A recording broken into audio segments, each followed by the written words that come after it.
The next category is percussion instruments, and I went in detail through all the percussion instruments that I've brought to demos and which ones are my favourite in last year's video. But I wanted to talk about what in practice I've ended up bringing. I don't actually tend to play with drummers or join in with drummers that much of the time. So even though I sort of wanted to, I was doing it so little in practice that I ended up just taking less percussion stuff. So I would always bring a pair of sticks, and like I always say, try and get really nice sticks. Vic Firth is a great brand because a lot of your additional volume can come from a pair of sticks that's good. And I'll always take my lanyard, which has got my samba whistle on for whistling if I'm directing, and also my little pouch for earplugs, and a drum key in case anybody needs their drums tuning, or if anybody actually lends me a drum and I'm thinking, oh, this is not in tune, I can just get that sorted real quick and have that with me. So I'll always have those things with me. I'll always have a shaker with me. This is obviously not for joining in with drummers on the street because it is just too quiet. But it's a great addition if you meet a group of people who are playing unamplified, and it's a smaller group and maybe they don't know each other so well, so they're not so good at staying in time. That can help keep them in time.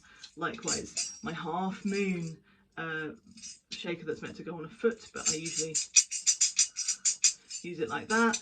You can also use it hitting it with a drumstick. And I have joined in with drummers on a march just with that. I also have joined in with my flask, which I take everywhere and can act sort of as an go-go. It isn't as loud as one, but it can kind of work. So I'm going on top and on the side. Well, on the corner actually. It's quite pointlessly quiet. On the body. I was bringing it and a go-go. I was just using it so rarely, and it took up space and often clanged around, and it was okay, but I think I wasn't using it enough. But it's a great thing and a go-go to have with you. And I barely ever brought my snare drum, which is the drum I enjoy playing the most in a group, unless I knew absolutely that was the main thing I was going to be doing that day, music-wise, because snare drum's just big, and you don't want to bring it unless you're bringing pretty much no other instruments and don't have much to carry. So in reality, that's what I was bringing in terms of percussion, and that was kind of it. Although I did end up answering my question about the tambourine. So this is the last thing that I did end up bringing. I ended up learning more the gospel tambourine style.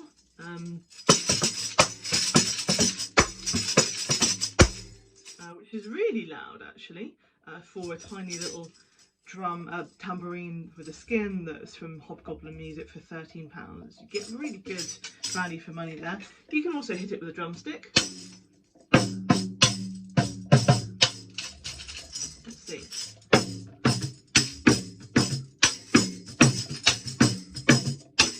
And that's really loud. It's maybe not louder than this. It's maybe about the same volume, but at least you don't tire your hands. So it's been really good to have that around. It's really light. It's got me out of a few situations where I needed something percussion-y, and of course it acts as a shaker and almost as a snare, but no, snares are a hell of a lot louder than this. I'm sorry, Oscar. No more drums, no more drums. So that's it for drums.